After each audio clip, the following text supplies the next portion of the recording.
Morning, everybody. Welcome back to the channel. I'm Dalton. This is Armson Farms. Chilly morning, sitting about 34 degrees, but sun is shining. It's gonna be a good day. April 28th, the day legends were born. I hear. Happy birthday, Roger Eastman. Gotta be one of my biggest followers, from what I understand. Happy birthday. Hope you have a wonderful day. Hope you enjoy the day. Also, gonna shout out his son, Jackson. Good job on the turkey, my guy. Rock on. That's awesome. I hope I can get one too. So we're gonna go get after it here. We're gonna go clean barn, do some fresh cow work, maybe get a feel for what the fields are like. I don't know. It rained all day Saturday, yesterday, Sunday. It was a beautiful day. We're mid-60s, sunny, breezy. So who knows what the ground's really like, but we're gonna go find out. Anyways, guys, stick around, follow along, hit that like and subscribe button. Let's get after it here. Nice heifer there.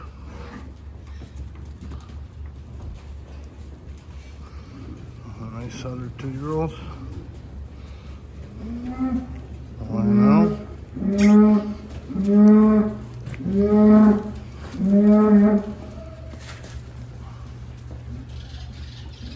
So those of you guys that like talking bulls, talking genetics, I've said pretty much all winter, there's gonna start being new bulls that we started using. They're gonna start rolling through here, start calving, so we can start seeing what they're gonna look like as a milk cow. Little McGuire there. Zooty, he's one that came up on the GTPI list. But a bull that's catching my eye right now, we've only got a couple milking, but there's a whole bunch over in that dry cow pen over there, is Boondock. I'll put his info up on here. They remind me of the Charles. Just big, wide, strong, front-ended heifers. That's how I know that's how I think I know when bulls are gonna be good, is when it's like you look at them and you're like, for the last year, I'm like, man, that's a nice front-ended cow. That's a real nice udder. I bet she's a Charles. And sure enough, she is. That's when you know a bull's good, when you start to correlate your good heifers with that bull. Here's a Harrison. Buffalo Bills fans, didn't they draft Harrison? I think they drafted a Harrison. But no, the bull Boondock, I'm starting to see a trend of the big, rugged, front-ended heifers that are coming in. Seem to be these Boondock heifers. And the couple we've got milking have pretty welded on udders. So we'll keep an eye out on him, Boondock, because those are the kind of heifers I like. I like the big front ends, wide, level in the leg or level in the hips and pins. I like to see a little more set in the leg than most people do, just because the way that the breed is, specifically in genomics, posty legs are kind of a problem. So if you get a cow with more set in her legs, little heifer here, she just got her feet trimmed on Saturday, but she'd be an example. Her legs got a little more set to them than a lot, particularly the alphabets, the Lionels, super posty heifers. So if you got a heifer with more set to her legs, that opens up what you're able to breed the cow to. You don't want posty legs. That leads to bad feet, which leads to bad mobility, which leads to bad cows. If cows have bad mobility, they're not going to get up and down to eat as much. They're not going to go to the water cup as much. They're not going to compete with the other cows near as much. So when you guys hear me talk about posty legs, that's why that's a problem. Because everything that I just mentioned also leads to milk production. Cow eats less, she makes less milk. Cow drinks less, she makes less milk. Cow competes less, she'll eat less, which leads to less milk. So that's why I talk about posty legs in such a negative way, for those of you guys who don't really understand that. There's another heifer. Well, she's walking away now, but there was another heifer with more set to her legs. So anyways, that was my long-winded way of saying we'll keep an eye out on those Boondocks, guys, because I'm starting to really like the way that they're looking. So we'll get back after it here. This is one example of a Boondock here. Of course, now she's going to stand right in the way. Come on, girls. But just see the big rugged front end. She's a little higher in the pins than I like, but on average, they're just those big, wide rump. Looks like she's gonna put on a pretty decent udder here. Probably gonna get her on the pack today, maybe tomorrow. Have calf, but just big, wide front ends. I'm trying to walk through. I think there was another one I saw this morning. Let me see here. She might have already went to the other side. Nope, I think she's right here. I like her a little bit better. A little bit better. See how that rump angle's a little... Oh, it's not a little. It's much better than that other one. She's got a little more rib, but again, big, wide front end. Doesn't look like her rear udder is going to be quite as high as the other one, but I just think that they're going to be... I just think they're going to make nice cows. One of my mother-in-law's chief daughters there. I don't know what that white heifer there walking away is, but she's a pretty nice heifer. But anyways, that kind of gives you a picture of what I'm talking about. Big front ends, wide front ends, square rear ends, little set to the legs. That's what I like to see. Let's go get after it here. Jack's got the tractor running. That means he's gonna go try it for sure. Which is good. It's time to at least start trying stuff every day. If it's nice out, you gotta try it. So we're gonna have a little convo with him here when he pulls over here. All right, so the conversation was, it's hammer down time. That's pretty much the gist of it. He's gonna go try a field until one of them works.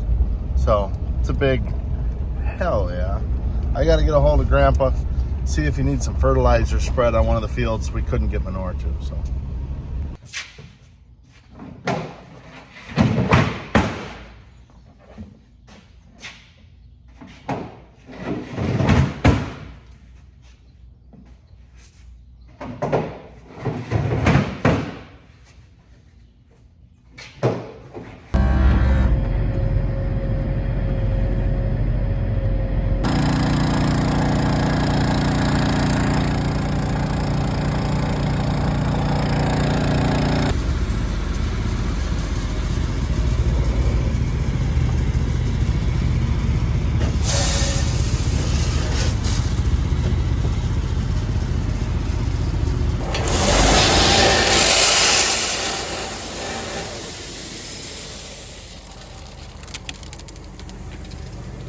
We're not going to fill these boxes all the way full.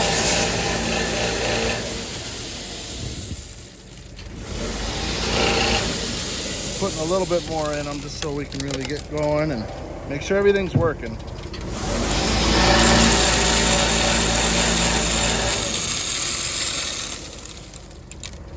Going to start off with 94-day corn.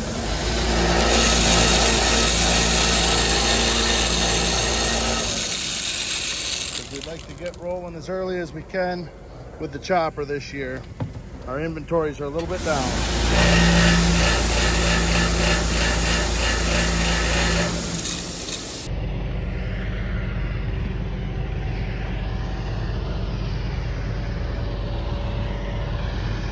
All right, so Jack is ripping, as you guys saw.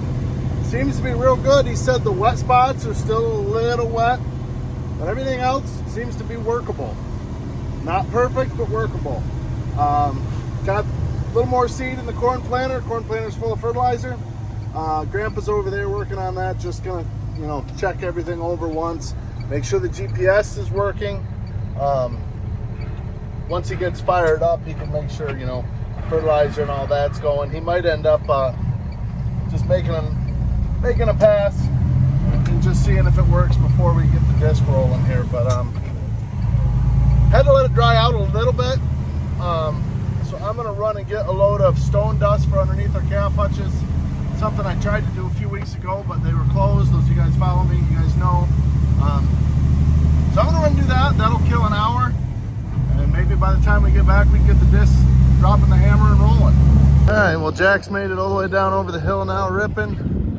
Caleb's out here screaming with the speed tiller. Does look a little tacky, but he's got the planter unfolded up there. I think it's, you know, it's good enough to get rolling here. So I'm gonna go give him a hand, get going, and seeds will be in the ground.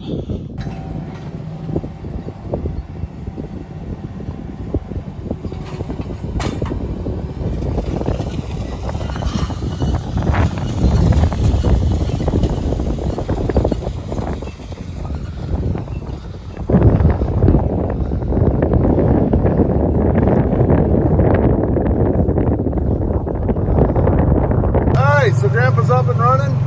Seed is hitting the ground. I did get a little bit nervous. A couple of the fertilizer tubes didn't fill up near as fast as the other ones, but they did eventually fill up.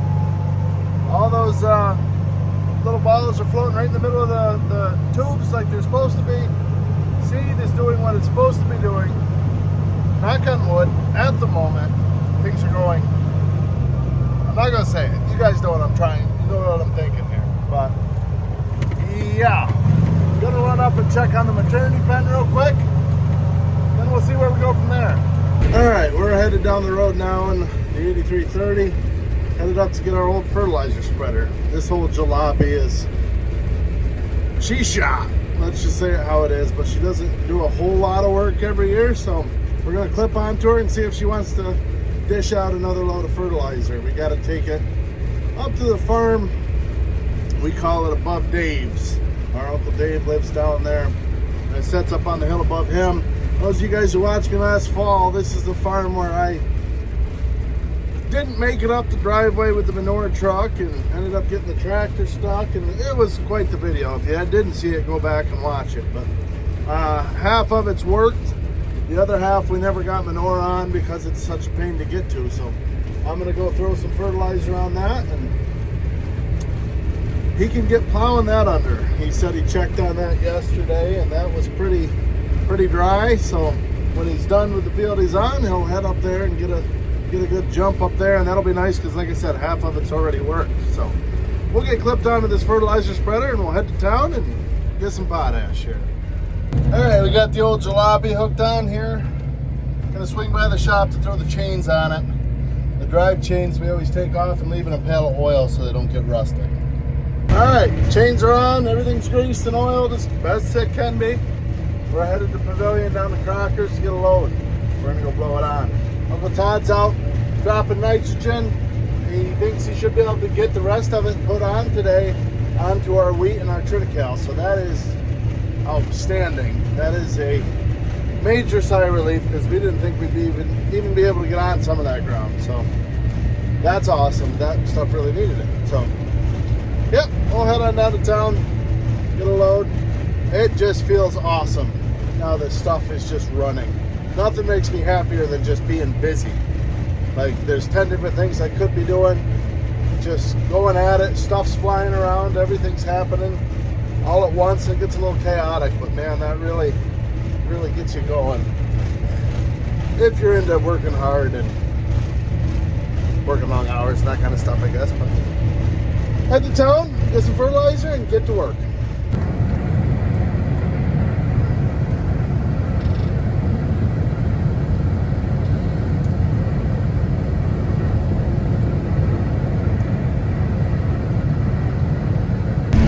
That field of triticale there got nitrogen sprayed on it a week ago.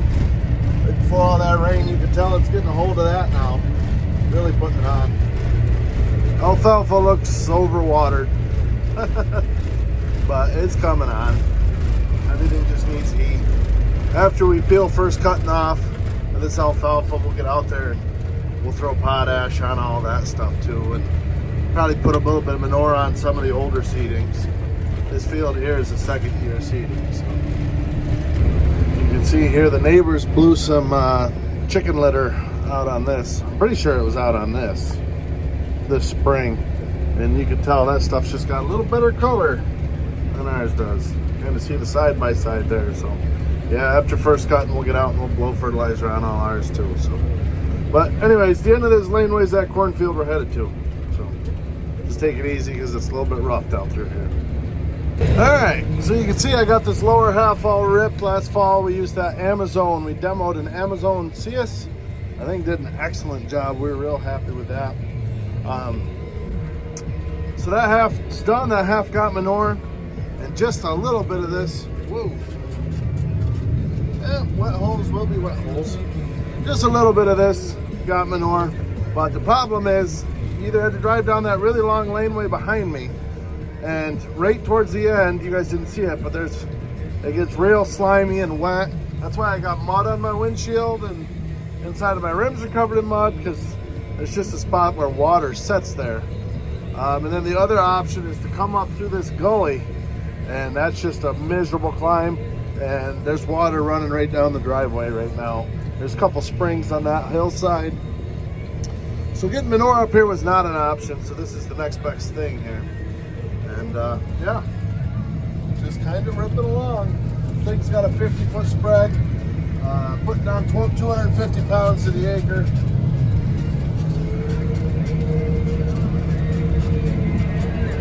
Getting her done. Gosh, I love this time of year. Also in the fall, this is an absolutely beautiful view up here. I always said it'd be a heck of a place to build a house if there was a way to get up here. All right, well, I got everything that hasn't been ripped done. I had like a ton left on me, so I figured I'd come over here and we'll hit some of this stuff that's been ripped. And we finally gave out here. Chains jumped off. It's really pinched and wedged up into there. This piece here rusted off. So, no good. I think this spreader's gonna head home, and we'll get it fixed enough to get it empty. And that might have been the last trip the old girl makes. Like, yeah, pretty sure she done pooped the bed here. But either way, we got done what we needed to get done. Just the extra. Said I had a ton left over, and I said, yeah, what the heck, we'll put it over here. And I guess we're not gonna do that. I did go around the outside, hit the headland before it started banging. So, oh well, what are you gonna do? That's farming. Move on to the next thing. A couple of very pregnant white-tailed deer. They should be dropping them here in the next couple weeks. Yeah, we're back down in the shop. I just checked with Grandpa. He said everything's still going. That word we're not going to say. It's still going, which is so that's exciting.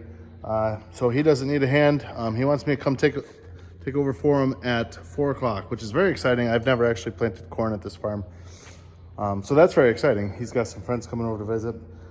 He said to go ahead and see if I can get this fixed enough to get this off. If not, if something comes up, we'll just unhook it undercover and get to it when we get to it. I'm covered. It's officially covered in fertilizer and green dust and oil season, which is great. Love that. Yeah, so I put the tire down and I was able to back up enough to where I was able to get that chain freed up, and I might be able to get that chain on and torch that piece that's rusty off and just go back at it. I probably won't go back up there. We'll probably do some headlands or something that don't get as much manure around here. Either way, rock on. All right, so I got that piece torched off. It was bending all of my little throwers, and I got this chain back on. The train is stretched to all hell. And as you can see, everything's pretty tweaked, which it's been that way for a long, long time.